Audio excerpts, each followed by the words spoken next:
Oi, pessoal. Olha só, uma temporada a pedidos, Casa Vida Prática Mais Saúde. E a gente começa com um assunto polêmico, que na verdade todo mundo, depois da pandemia principalmente, quer correr atrás do prejuízo, né? Dos quilinhos a mais que a gente ganhou. E todo mundo precisa do acompanhamento de uma endocrinologista. Tudo bem? Tudo. Viviane Molinas, me conta. A endocrinologia foi a primeira escolha? Com certeza. É? Desde o início. Desde os 5 anos eu sei que eu quero ser médica, e desde que eu entrei na faculdade de medicina, eu sabia que eu ia ser endócrino. E assim, eu já passei em consultas, né, com a Viviane, ela tem um jeitinho muito peculiar e doce, né, e real de acompanhar. Então, muitas vezes a gente chega com umas dúvidas ou alguma referência da que a gente viu na Sim. internet, né. Eu cheguei com meu filho, que era um adolescente, e aí a gente vai à procura de um tratamento que muitas vezes não é aquele recomendado pra Com gente. certeza. Isso acontece com muita frequência, É. aliás. Sim. Mas aí a gente individualizando, fazendo toda a avaliação, eu sempre falo, o segredo do sucesso é ter estratégia, em tudo. Na medicina é assim, Total. total. Individualizar o tratamento e ter estratégia é o segredo do sucesso no tratamento do paciente, com certeza. E principalmente na hora de emagrecer, que não é uma coisa Ah, fácil, com né, Viviane? certeza. Ainda mais porque o emagrecimento exige tratamentos multifatoriais, porque a obesidade é uma doença que tem muitos fatores. São muitos fatores implicados, alterações hormonais, alterações nutricionais, alterações metabólicas.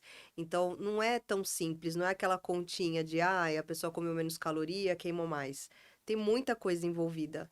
Então, exatamente por isso, existem muitas vias de tratamento e tipos de tratamentos diferentes que a gente tem que englobar. Isso monta uma estratégia, é algo mais pensado. Uhum. E aí, de início de carreira pra cá, eu queria que você contasse rapidamente, como que foi essa evolução nos tratamentos? Nossa, foi extraordinária, né. Quando eu me formei de residente, a gente só tinha medicamento via oral, né, então a gente tinha aqueles clássicos, sibutramina, anfetamina, que foi uma febre naquela época. São medicamentos que têm inúmeros efeitos colaterais e hoje em dia a gente vem usando eles cada vez menos, exatamente por isso, porque são medicamentos que mudam a personalidade da pessoa, né, são medicamentos que inclusive até podem trazer dependência, por isso que eles são extremamente controlados. E o principal, na verdade, assim, eles são medicamentos que têm um risco de reganho de peso grande, exatamente por ter esse risco de rebote, né, medicamentos que têm efeito cerebral têm mais riscos de rebote. E antes os medicamentos afetavam muito essa parte neurológica mesmo. Sim, até então sim. Foi só a partir do momento que chegaram os análogos dos hormônios intestinais, né, que são esses injetáveis, que a gente teve essa mudança de comportamento e de tratamento. Então, a gente tirou o foco do cérebro e a gente mudou o foco para o sistema dos hormônios gastrointestinais, que também tem conexão com o cérebro, mas é indireta. Então você não tem esses efeitos colaterais tão ruins que você tem mexendo diretamente ali com o hipotálamo, que é a parte do cérebro. Então, foi literalmente uma revolução. E uma revolução que vem evoluindo cada vez mais. Então, vem surgindo medicamentos cada vez melhores, mais potentes. Tem medicamentos com estudo, né, desses análogos, né, que a gente chama, que tem resultados até de perda de peso superior à bariátrica. Então, é uma área que está crescendo demais e que está evoluindo demais. É, e tem aquela, eu vejo muito, né, principalmente em redes sociais, aquela brincadeira. O intestino é o nosso segundo cérebro? Nossa, completamente. Completamente. E é um assunto que quase sempre é ignorado, né, na maior parte dos tratamentos. O que acontece é que o tipo de bactéria que cresce dentro do seu intestino, existem, bactérias que são boas, então bactérias que liberam, por exemplo, substâncias antioxidantes que desinflamam o corpo, que liberam, por exemplo, substâncias que ajudam a eliminar a gordura visceral, que Uhum. melhoram a absorção de nutrientes, e tem o contrário também. Então, quando a gente está com o corpo inflamado, a gente cria bactérias dentro do nosso intestino que fermentam, que diminuem a absorção de nutrientes, então a pessoa tem muito mais risco de ter deficiência de vitaminas e inclusive essa é uma das causas mais comuns de deficiência de vitamina, é o que a gente chama de disbiose, né, que é o crescimento dessas bactérias nocivas e que elas inflamam mais o corpo, elas, por exemplo, inclusive aumentam a gordura visceral e elas podem liberar até neurotransmissor. Então, elas podem alterar o funcionamento cerebral. Então, pode induzir, por exemplo, a casos de ansiedade ou casos de depressão. Por isso que é o segundo cérebro. Então, por isso que a gente, né, eu acho que a gente vê muito no seu conteúdo de tantos outros, médicos, que essa questão, né, de depressão, ansiedade, ela está muito relacionada ao tipo de alimentação que a gente tem hoje, Com certeza, né, os hábitos também. sim. Então não adianta, industrializado, embutidos, a gente vai ter um comportamento X esperado lá na Com frente. certeza. Se você come um alimento inflamatório, que inflama o seu corpo e que estimula o crescimento dessas bactérias ruins, você vai ter esse resultado, você vai pagar esse preço. Na verdade, todo esse comportamento, né, acaba, aliás, todas essas doenças acabam sendo resultado dessas escolhas, desse comportamento. E agora, a gente separou para vocês 10 curiosidades, né, 10 perguntas, que são as mais comuns que chegam no consultório hoje. E Sim. algumas, né, eu até tive muito essas dúvidas aqui. E vamos falar diretamente. Qual que é a diferença, né? A gente tem os injetáveis hoje, que são, ou as canetinhas, É, né? as A famosas febre das canetinhas. canetinhas. Sim. Que tá todo mundo pensando qual tomar, né? Antes a gente tinha uma febre muito semelhante na dermatologia, Sim, com o Botox. sim. E agora a gente tá Ozempic ou Mounjaro, né? Exato. O que que a gente pode falar desses dois nomes medicamentosos, mas que a gente tem essa febre aí? O Sim. que que é um e o que que é outro? Bom, o Ozempic, o nome do medicamento é a semaglutida, né, o Mounjaro, o nome do medicamento é a tirizepatida. São medicamentos que, apesar de terem uma base semelhante, eles têm muita diferença no efeito, tá? Então, assim, primeiro chegou a semaglutida, o Ozempic. O que que ele faz, né? Esse medicamento, ele estimula a função de um hormônio que chama GLP-1. GLP é um hormônio que é produzido pelo sistema gastrointestinal, que tem receptor no estômago, então ele aumenta muito a saciedade, ele faz com que a pessoa se sinta cheia muito mais cedo. Ele também diminui ou retarda o esvaziamento gástrico, então ele faz com que a comida fique muito mais tempo no estômago, tá? Então isso também aumenta a saciedade. Tem receptor na gordura visceral, então também ajuda a eliminar a gordura visceral. E tem receptor também no cérebro, então ele ajuda também a estimular mais ainda a saciedade. Então, assim, durante muitos anos foi um medicamento revolucionário, né? E aí, óbvio, a medicina vai evoluindo e vão surgindo coisas mais sofisticadas, e aí surgiu a tirizepatida. A tirizepatida, ela além de estimular esse GLP-1, ela também estimula o GIP. O GIP é um outro hormônio gastrointestinal, e esse hormônio ele tem receptor em todas as células de gordura subcutâneas. Então o que que isso significa, na verdade? Que a tirizepatida ele estimula a lipólise, que é a quebra da gordura, mais eficiente. Por quê? Porque ela estimula a queima de gordura tanto visceral quanto subcutânea do corpo inteiro. Então isso aumenta a potência, né? E o GIP também tem receptor em músculo.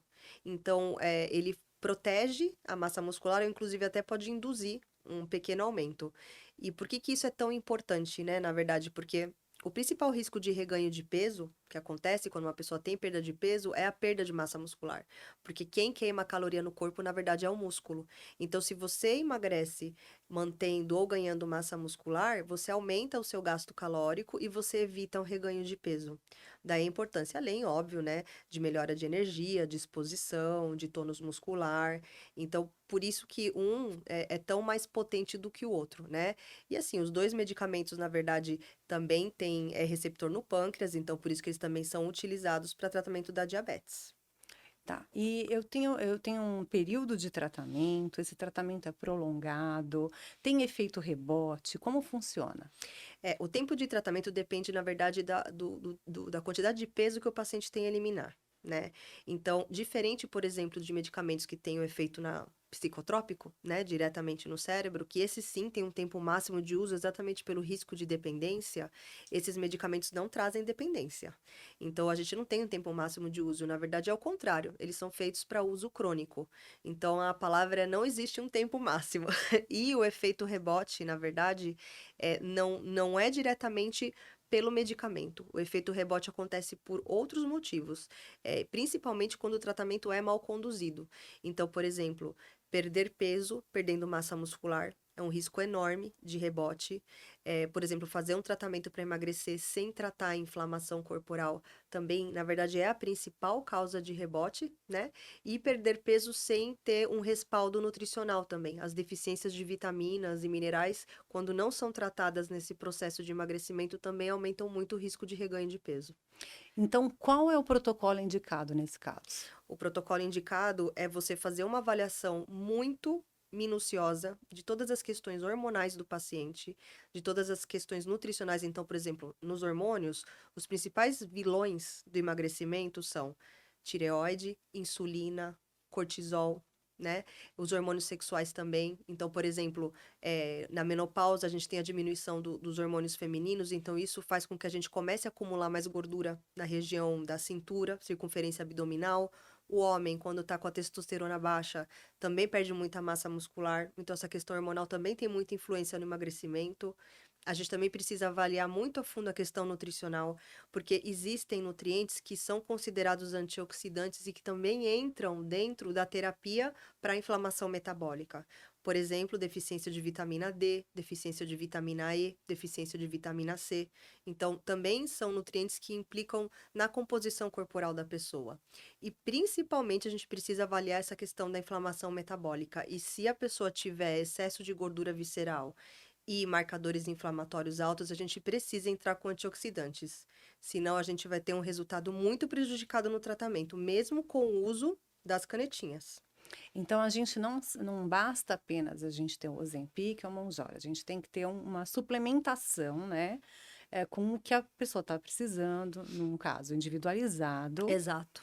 E o que mais que a gente precisa ter nesse tratamento? Adianta, eu vou lá, faço a aplicação, mas não faço nenhuma atividade física, não cuido da Não, com alimentação. certeza não.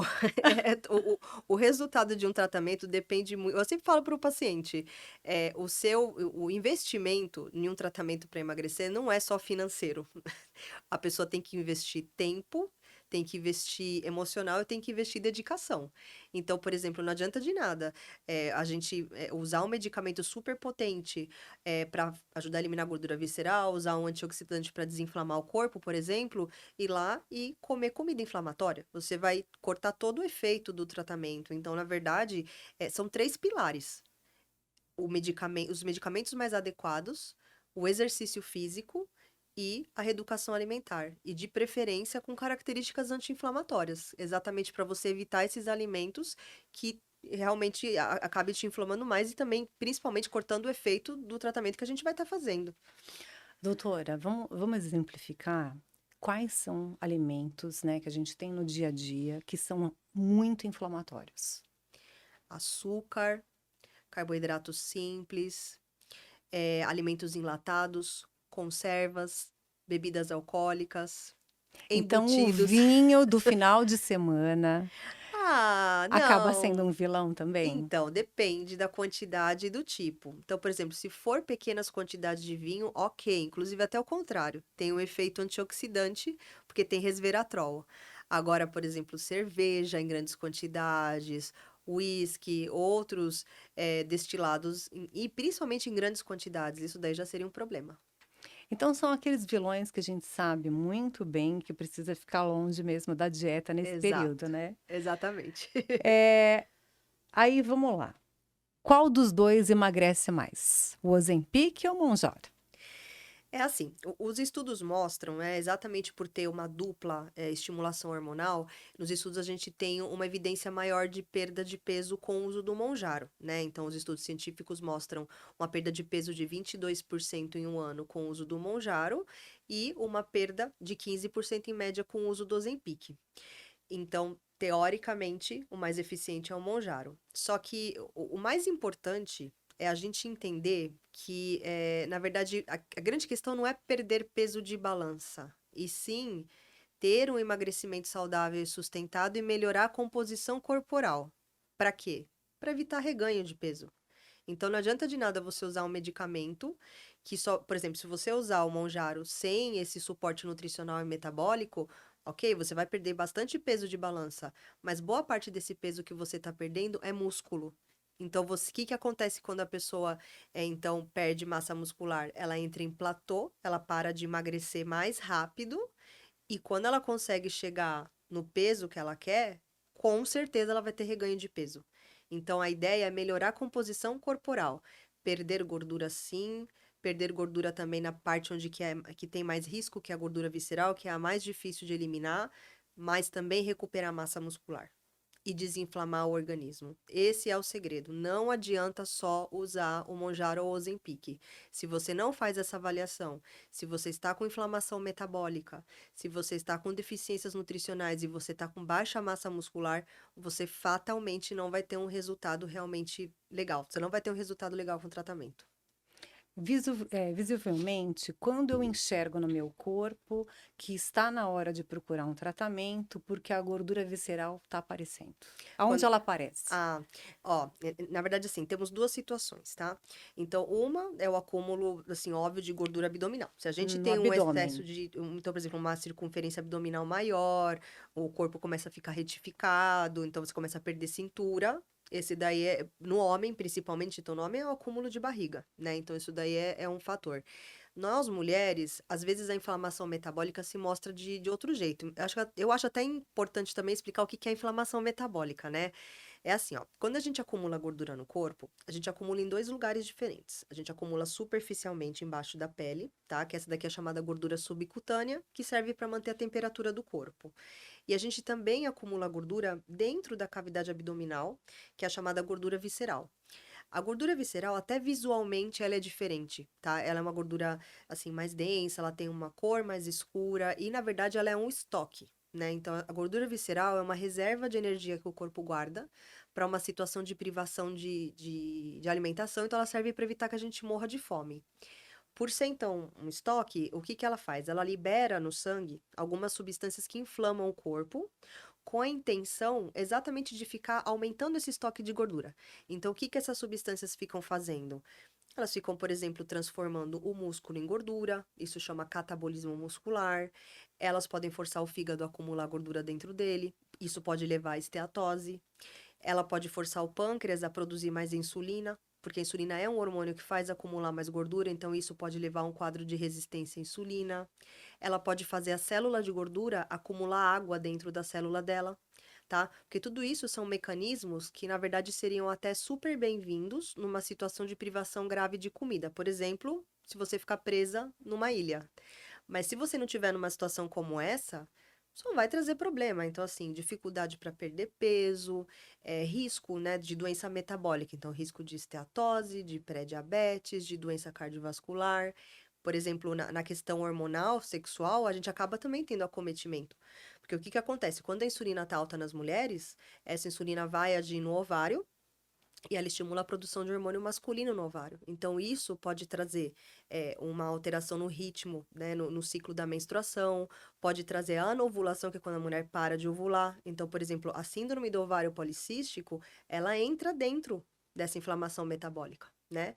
No homem, o que que acontece? No homem, a gente tem um desvio da produção da testosterona para a fração de testosterona que não faz efeito. Então, a gente tem uma diminuição dos níveis de testosterona no homem quando ele está inflamado também, né? Então você vê que o comprometimento é múltiplo. E em nós mulheres, essa retenção inflamatória que a gente fala, como é que ela se mostra? Em regiões que são hormônio dependentes, então perna, coxa, glúteos, na região posterior do braço e nas costas, essa retenção, então, inflamatória, ela é o que a gente chama de lipedema. Então, o O lipedema é exatamente isso. famoso Famoso lipedema, lipedema, né, que é exato. um vilão hoje. Com Eu certeza. acho que como a febre também é das canetas, a gente também Também tem é todas as mulheres reclamando, do né, do lipedema. lipedema. Exato. Então, o lipedema nada mais é do que uma expressão do organismo, né? Mostrando que uma evidência de inflamação metabólica. Então, por isso que é uma retenção que dói, é uma retenção, é um inchaço que, por exemplo, pode ter Quando a fragilidade gente aperta, a vascular. gente sente aquela dor, quando a gente está Exato. na musculação, a gente sente aquela pressão e aquela dor. Exatamente. Que não melhora quando você só faz tratamento estético, porque é uma doença, é uma inflamação. Então, se você não trata com um antioxidante, você não melhora. Então, por exemplo, se você realmente tem lipedema, o que você precisa? Você precisa ir no médico, você precisa ser avaliado, fazer os exames de marcadores inflamatórios e, principalmente, fazer terapia antioxidante. Isso é Os o que melhora o exames, lipedema. desculpa te cortar, mas eles Claro. são de sangue, são de imagem? Que exames que eu São dois faço? tipos de exame para a gente avaliar a inflamação metabólica. Primeiro, exames de sangue, que são marcadores, tá? Então, os mais relacionados com a gordura visceral são a homocisteína, o fibrinogênio e a ferritina. Também existem outros que não são tão específicos, como o PCR e o VHS, tá? Então, esses a gente dosa no sangue. Em relação ao exame de imagem, o que que a gente recomenda? Fazer uma bioimpedanciometria, né, para a gente avaliar a gordura visceral, ou, por exemplo, fazer uma densitometria, Óssea. isso, de corpo Uhum. inteiro também, para a gente avaliar a composição corporal, tá? E um ultrassom do abdômen total também, para a gente ver se a pessoa tá com algum grau de esteatose, que é a gordura no fígado. Em relação ao lipedema, quais tratamentos? Além dos antioxidantes? Ó, em relação ao lipedema, então, assim, o que que é importante a gente entender? Primeiro, qual que é a diferença entre lipedema e celulite, né? Porque a aparência dos dois é muito parecida, a gente não consegue diferenciar na aparência. A diferença é exatamente nos sintomas, então na presença de dor, tá? Porque a Uhum. celulite não costuma doer tanto, e principalmente na presença de inflamação metabólica e de excesso de gordura visceral. Então, se uma pessoa está com lipedema, ela precisa então usar antioxidantes. Os antioxidantes que a gente mais usa são ácido alfa-lipoico, curcumina, glutationa, coenzima Q10. Então, normalmente para lipedema a gente utiliza os antioxidantes por via sistêmica, então seja intramuscular ou seja intravenoso no soro, tá? No via oral, como a inflamação metabólica é uma inflamação mais assim exuberante, quando a gente toma via oral a gente não consegue chegar a níveis terapêuticos que sejam realmente eh, relevantes. Então, para esses tipos de inflamações mais fortes, que nem a inflamação metabólica, né, e o lipedema, a gente recomenda o uso injetável desses antioxidantes. Porque aí funciona como um choque no organismo mesmo? Exato. Quando você faz um antioxidante injetável, ele tem até 1000% mais biodisponibilidade e absorção do que tomado via oral. Então, para esse tipo de inflamação, realmente faz toda a diferença. E aquela febre de shots matinais? Não tem muita relevância científica. Não. Mal não faz, Aham. mas não faz bem. Aliás, mas não tem, a gente tem segurança e evidência nenhuma de que realmente é efetivo. De pesquisas mesmo, com Não, anos aí, para a gente saber cientificamente de não um. tem. E existem alguns estudos que mostram que a associação dos antioxidantes à tirizepatida ao monjaro também ajuda a melhorar o lipedema, porque o monjaro, né, a tirizepatida tem um efeito de diminuir a lipotoxicidade, né, diminuir essas toxinas que estão dentro da célula de gordura, mas não sozinho, associado ao antioxidante. É a associação que tem esse efeito. Então, a associação entre tirizepatida e antioxidante é o melhor tratamento para lipedema. A gente tem alguns mitos já, né, que, o Ozempic, ele causa osteoporose Sim, e o Monjaro, a cegueira. sim, e isso, nossa, tá sendo falado demais. Isso está sendo falado demais. É Muito. mito, verdade? O que que a Nossa, gente é pode. muito mito. É muito mito. Ah, bom, na verdade, assim, essa história do Ozempic e da osteoporose aconteceu porque nos Estados Unidos uma cantora veio a público e falou que ela usou Ozempic e que ela acabou tendo osteoporose. Então, assim, não existe nenhum estudo científico que mostre evidência de que realmente o uso do Ozempic traga osteoporose. Ao contrário, na verdade, tem até alguns estudos que mostram melhora da massa óssea, tá? O que a gente realmente avalia nesse tipo de situação, que o que faz uma pessoa perder massa óssea, na verdade, é um emagrecimento mal conduzido. Então, perder muito peso, mas perdendo muito músculo, e sem fazer acompanhamento nutricional, com deficiências nutricionais, isso sim aumenta risco de ter osteoporose. Inclusive, essa própria cantora em si depois veio a público falando que ela realmente tinha transtornos alimentares e que ela utilizou por conta própria, não teve nenhum acompanhamento. Então, ela mesma veio se retratar. Ou seja, evidência científica nenhuma de que isso possa ter relação. Então, assim, o que que a gente vê? Que, na verdade, é o tratamento mal conduzido, principalmente quando feito por conta própria, que leva a isso, e não o medicamento em si. Em relação ao Monjaro, essa é a maior, né, essa sim é uma das grandes, um dos grandes mitos, né? O que que acontece? Foi feito um estudo num pequeno grupo de pessoas com diabetes de longa data, que já tinham problema na retina, né, que já tinham essa complicação e que utilizaram o Monjaro.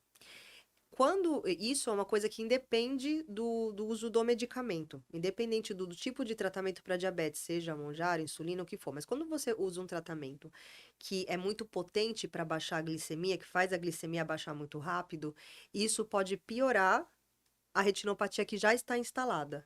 Então, na verdade, esse estudo foi feito para avaliar uma contraindicação do medicamento. Então, o estudo foi assim: eh, já que a tirizepatida é tão potente para diminuir a glicemia no paciente que tem diabetes, se ele já tiver retinopatia, ele pode ter problema? Era essa a intenção do estudo, para avaliar uma contraindicação e não. Será que o Monjaro pode causar retinopatia em quem não tem diabetes e quem não tem? Então, as pessoas confundiram as coisas, né? Então, o que que isso significa na verdade? Não é o medicamento que vai causar um problema ou cegueira numa pessoa que não tem diabetes e que não tem problema na retina. Isso não é inerente ao medicamento. O paciente que tem diabetes e que tem problema na retina é contraindicado ao uso do Monjaro exatamente porque ele faz baixar muito a glicemia. E essa contraindicação foi vista exatamente por causa desse estudo. Então, todo medicamento tem estudos para avaliar a contraindicação. Então, é exatamente isso. Mas as pessoas relacionaram exatamente o contrário. E o contrário também muita gente comenta, né? Ah, por que que eu não emagreci com o Ozempic, né? Sim. Mas emagreci com o Monjaro. E tem também o contrário, né? Tem. E tem também, eu não emagreci nem com Ozempic E com o nem Monjaro. Tem. Inclusive, isso daí é E o que por mais que que isso escuto. acontece? Seguinte, é assim. é, Principal, o que as pessoas têm que entender é que não adianta você só usar o Ozempic ou o Monjaro. Que se você entra num tratamento para emagrecimento e você não avalia e não trata essas questões, então, por exemplo, você não trata a inflamação metabólica, você não elimina a gordura visceral, você não recupera a massa muscular, você não trata deficiências nutricionais, você fatalmente vai ter um resultado frustrante. Então, você vai ter um emagrecimento mais lento, você vai entrar em platô muito mais cedo. O platô é quando a gente para de emagrecer e o principal, você vai ter reganho de peso. E um outro ponto muito importante, que inclusive até isso teve uma mudança recentemente, né? Então, até então não precisava de receita para comprar esses medicamentos, e agora a gente tem, né, a necessidade do uso da receita de comprar. Eu sou totalmente a favor, porque são medicamentos que têm indicações, têm contraindicações, são medicamentos que têm efeitos colaterais, tá? Não dá para se automedicar. Mas nem pensar. Por dois motivos. Primeiro, por causa dos riscos, né, em relação aos efeitos colaterais, que não são poucos, e que existem pacientes que não podem usar esse remédio, né? Então, existem contraindicações. E outro motivo também. Esse medicamento, a gente tem que pensar que ele é um hormônio. Então, existe uma cadência certa do momento certo de você aumentar a dose, né? E o momento certo de tirar, de diminuir a dose. Então, por exemplo, se você aumenta a dose no começo mais rápido do que se deve, você vai ter dois problemas. Primeiro, mais risco de você ter efeito colateral. E segundo, você vai forçar seu corpo a criar tolerância, que é quando o medicamento não faz efeito. E quando você tira ele com uma velocidade mais rápida, diminui a dose mais rápido do que deveria, o que que você faz? Você faz rebote, né? Então, por exemplo, recentemente tem uma famosa que ela até postou um vídeo, tudo porque ela veio a público falar que ela literalmente quase morreu, ficou 10 dias internada na UTI, porque ela comprou a caneta do Monjaro e ela simplesmente aplicou 15 miligramas que é a dose máxima de uma vez, na primeira semana. Por quê? Porque ela não teve acompanhamento nenhum. Ela ficou muito mal, ela teve problemas muito graves. Então, assim, é uma situação era até então uma situação muito grave que preocupava muito nós endocrinologistas, do uso indiscriminado desse medicamento. E que bom que agora a gente tem esse controle. E agora, né, a gente tem esse controle, mas as pessoas já conseguem, né? O Sim, Ozempic a gente já consegue comprar na farmácia, o Monjaro também, sim, o Monjaro também. né? A gente já falou sobre os riscos que são muitos. E também a gente tem que saber a origem, né, desse medicamento. Nossa, com certeza. porque por mais que já tenha na farmácia, ainda tem muita venda indiscriminada. Então ainda tem muito a caneta de Monjaro que vem para o Brasil em situações assim que com condições de armazenamento que não são adequadas, né? Então teve gente que já foi pega com um monte de caneta de Monjaro na cintura, na bota, e são medicamentos que exigem refrigeração, eles realmente perdem a potência, ou pior ainda, né? Eles podem saturar a ponto de se transformar numa substância tóxica para a pessoa por falta de refrigeração, ou pior, comprar medicamento falsificado também. Uhum. E não fazer dos males dos menores, não fazer efeito algum, né? Vai Exatamente. gastar também o dinheiro, Investir tá o dinheiro investindo menos, com mas certeza. vai jogar o dinheiro Exatamente. fora, Gente, não pela dá para janela. economizar com a saúde. Não dá. Ela cobra um preço depois. Vamos lá. Um assunto que me interessa para muitas mulheres também, menopausa, Sim. né? Na menopausa em específico, qual é o mais indicado, ou em cada caso, e no que a gente pode ter de vantagens também, além da perda de peso? Sim. Bom, é assim, ó, primeiro que a situação, a menopausa em si é uma situação que já prejudica o emagrecimento, né? Porque o que que acontece? Quando a gente tem a diminuição, né? A menopausa é quando a gente para de produzir os hormônios, né? Tanto os hormônios femininos, quanto o estrógeno e a progesterona, quanto o hormônio masculino, que é a testosterona. Então, a diminuição desses hormônios acarreta em algumas consequências. Então, por exemplo, a diminuição do hormônio feminino faz com que a mulher comece a acumular mais gordura na região da cintura, da região abdominal. Começa a haver o maior acúmulo de gordura visceral. Isso, na verdade, até é um mecanismo pensado, né? É evolutivo de proteção, né? Para evitar que a gente morra, né? De fome. Então, é tudo, nada é por acaso, né? Só que a grande questão é que, óbvio, essa gordura visceral traz inflamação metabólica e isso traz muito mais risco de reganho de peso. A diminuição da testosterona, por outro lado, faz a mulher, né, perder muita massa muscular. Então, essa soma entre perda de massa muscular, excesso de gordura visceral, inflamação metabólica, perda de massa óssea, por causa da diminuição dos hormônios sexuais também, isso traz muita tendência a ganho de peso, muita. Então, assim, é muito importante. E então, o que que a gente vê, na verdade, né? Que o emagrecimento na menopausa não é impossível de acontecer, mas ele tem que ter um tratamento muito mais intensivo e tem que ser muito mais estratégico. Então, por exemplo, antes da menopausa, a gente consegue ter um emagrecimento mais fácil e espontâneo. Então, por exemplo, você faz uma reeducação alimentar, faz um exercício físico, você tem resultados bons. Na mulher depois da menopausa, não. Aí a gente precisa ter outras estratégias, utilizar outras estratégias. Então, seja a reposição hormonal quando é indicada, seja os análogos, né, incretínicos, seja os antioxidantes e principalmente ativos para ganhar massa muscular, porque um dos grandes, digamos assim, paradigmas da questão da menopausa é realmente a perda de massa muscular. É uma coisa que acontece, assim, demais. Mas a gente tem como tratar isso, a gente tem como, mas tem que ser um tratamento muito mais intensivo. Tudo tem que ser mais intensivo depois da menopausa. Então, fica mais difícil? Fica. Mas a gente tem como tratar isso de uma maneira mais efetiva. Só que aí, realmente, sozinho não tem como. Tem que ser com acompanhamento.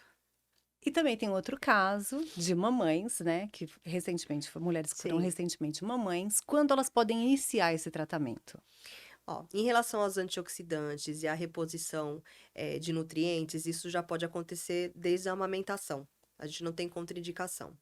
Agora, os análogos incretínicos, né, o Ozempic ou o Monjaro, somente após terminar a amamentação. Não pode utilizar, nem durante a gestação e nem durante a amamentação. Muita gente também fala, e a gente até nota, que no começo do tratamento emagrece bastante, mas depois estaciona. Sim, é o famoso platô. Sim. E a principal causa do platô é exatamente essa: é não tratar a inflamação, é perder músculo e é não repor nutriente. Precisa tratar isso. Esses três pilares são a base de todo o tratamento. Não adianta usar Monjaro, não adianta usar o Ozempic se você está inflamado, se você está com deficiência de vitamina e se você está sem músculo. Você vai estar investindo muito dinheiro no medicamento que não vai resolver o seu problema. O problema é bem maior, né, gente? Muito maior. O buraco é mais fundo. Vamos lá. Tem a chatice, né, que a gente sabe que todo tratamento tem os seus efeitos colaterais. Sim, O que que a gente pode esperar de um, né, do Ozempic e também do Mounjaro? O que que a gente tá. pode esperar de efeito aí? O Ozempic, como todo o efeito dele é direcionado no GLP-1, então a gente tem muito retardo de esvaziamento, né? Então, tanto do estômago, tudo fica muito mais lento, né? Tanto a descida, né, da comida do estômago, quanto a eliminação do intestino. Então, é muito comum a pessoa ter muitas náuseas, né? Inclusive até ter vômitos e ter muita obstipação, intestino preso. Mas são coisas que a gente consegue manejar. Então, por exemplo, as náuseas a gente pode usar medicamentos, né? Pode usar Vonal, Dramin, fracionar a alimentação, consumir alimentos ácidos que também melhoram muito, tomar poucas quantidades de água. Então, são coisas que são manejáveis, o intestino também. Então, por exemplo, utilizando probióticos, utilizando fibras, né, aumentando a gestão de água. Então, nada é impossível de manejar, mas a gente vê efeitos colaterais muito mais fortes, em algumas pessoas, inclusive, até são extremos, né, e que exigem internação. Por isso que tem que ter acompanhamento médico, né, para não chegar no extremo desse. E em relação ao Monjaro, né, a tirizepatida, a gente já tem muito menos efeitos colaterais nesse sentido, porque ele não é 100% direcionado no GLP-1, né? Então a gente divide com o GIP. Então, por exemplo, as náuseas são muito mais discretas. A gente tem também a questão do intestino, pode ter obstipação, mas responde muito bem a tratamento. E um outro efeito colateral também que é bem comum para esses dois medicamentos é a falta de energia. Eles podem trazer fadiga, podem deixar a pessoa meio desanimada, principalmente por efeito direto do medicamento, mas também por uma regra básica. Eles tiram muito o apetite, a pessoa come muito menos. Inclusive, é importante a gente prestar atenção na quantidade de proteína que a gente come. É muito comum diminuir muito a gestão de proteína quando se usa esses medicamentos, então tem que prestar atenção nisso. É, E se você tem menos energia no seu corpo, obviamente você vai se sentir com menos energia. Então, essa é uma questão que também exige acompanhamento nutricional, é por isso que também o ideal é fazer um tratamento como esse, seguindo um método, um cálculo, com acompanhamento profissional como a nutricionista. Isso também faz toda a diferença. Tanto na orientação, de evitar alimentos que sejam inflamatórios, como também para controlar a quantidade de proteínas que a pessoa vai consumir. Para terminar, que eu acho que a gente está terminando, eu queria que você me falasse em relação ao sucesso. O sucesso está atrelado a um tratamento, a outro específico, a ter um médico realmente, como a gente falou tanto aqui, né? Alguém que nos acompanhe nesse processo. Qual que é Sim. o segredo do sucesso, do tratamento O com as segredo do canetinhas? sucesso é você fazer esse tratamento com acompanhamento e principalmente com estratégia.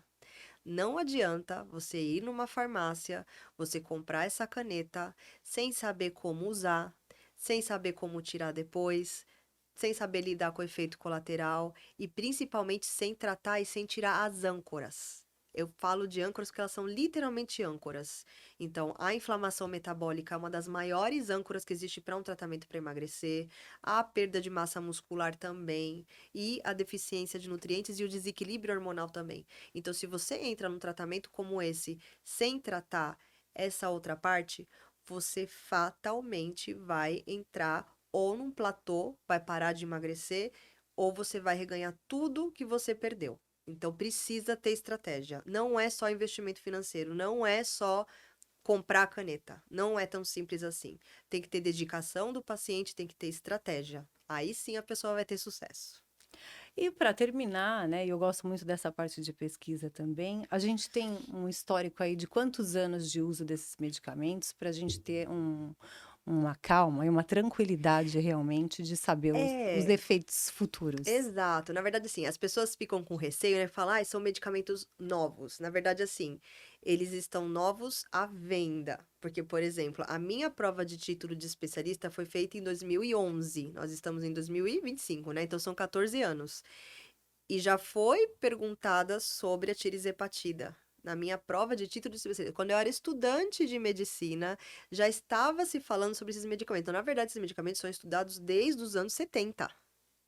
Então, não é uma coisa nova. Inclusive, é até interessante a história desses medicamentos, né? Esses medicamentos surgiram porque foi feito um estudo. Tem um tipo de lagarto parecido com o dragão de Komodo, né? Que chama monstro de Gila. E ele vive no deserto, né? E ele tem uma característica muito peculiar. Ele consegue sobreviver sem comer durante semanas ou meses. Então, foram fazer uma pesquisa e falaram, como é que ele consegue manter a glicemia, né? Como é que ele consegue viver sem comer? E aí eles viram que tinha uma proteína que era o que fazia ele estabilizar essa questão, né, da glicemia dele. E aí foi a partir disso que começaram a ver o GLP-1. Então, na verdade, de certa forma, todas essas canetinhas vieram da saliva do monstro de Gila. Foi a partir daí que começou tudo. A partir do estudo da natureza, né? Exato. E isso já tem muito tempo. Então, não é uma coisa nova. Esse medicamento não chegou ontem. É muito estudado há muitos anos. E é exatamente por isso, na verdade, que é tão caro, né? As pessoas falam assim, nossa, mas por que é tão caro? Porque foram décadas de investimento, de dinheiro, de estudo. Então, é condizente. Em termos de futuro, né, dos tratamentos endocrinológicos, o que a gente pode esperar? A gente espera medicamentos cada vez melhores, né? Então, assim, o próximo que vai chegar chama Retratutida, é um agonista triplo. Então, ele além de estimular o GLP-1 e o GIP, ele vai estimular também o glucagon, que também é um outro hormônio que faz queimar mais gordura. Então, na verdade, a potência dele é muito maior. Inclusive, tem alguns estudos que estão mostrando uma perda de peso até similar ou até maior do que bariátrica. Então, a tendência é ter tratamentos cada vez mais potentes, com resultados melhores e com menos efeitos colaterais. Tecnologia, né? Sim, a nosso favor. Graças a Deus. A partir de que idade as pessoas podem fazer o tratamento? A partir dos 12 anos. Dos 12 anos. Sim. Tá, então não é loucura, né? Adolescentes, enfim, já começarem esse Não, tratamento. se tiver acompanhamento médico e tiver uma indicação formal, não é loucura. E principalmente na questão da obesidade, né? Que a gente Sim. tem que combater, porque a obesidade Com certeza. é uma doença, né? É uma doença multifatorial. E se a gente for pensar nas complicações que ela traz, é a doença que mais mata no mundo. Olha só, gente. Porque a obesidade causa diabetes, causa infarto, causa câncer, causa depressão, suicídio. Então, na verdade, a obesidade é a doença que mais mata no mundo. E a doença mais silenciosa, né? A doença que as pessoas mais ignoram, que Mas não levam em ignoram, consideração. né? Exato. A gente teve até uma vertente social, né? De um positivismo em prol, né? Da obesidade. E não é assim, né? Porque é Não. uma questão de saúde. Sim, é uma questão de saúde. E é uma questão social, né? Sim. Que a gente tem que falar bastante. Exatamente. Gente, eu amei. Eu acho que a doutora Viviane vai voltar várias vezes aqui, porque a gente tem dúvidas também sobre outros tratamentos, né? Estarei à disposição. Em várias fases da vida, que eu falo, a casa da gente, ela muda de acordo com as necessidades de uma fase que a gente está vivendo. E que casa melhor do que essa aqui, né? É verdade. Que Deus nos deu, enfim. Viviane, para terminar, deixa suas redes sociais aqui para o pessoal conhecer esse trabalho. Claro. Gente, foi um prazer, né? Tirar suas dúvidas, conversar com vocês. O meu Instagram é @doutora_viviane.molinos. Meu consultório fica em São Caetano. No meu Instagram tem todas as informações. Eu sempre coloco coisas novas, informações. Se alguém ficou com alguma dúvida a mais, pode me mandar um direct lá que eu vou estar à disposição. Gente, obrigado. Primeiro episódio numa temporada muito especial, porque é o que eu falei. A casa da gente é esse corpo aqui que a gente tem que cuidar com muito respeito. Obrigada. Casa Vida Prática. Se inscreve no canal.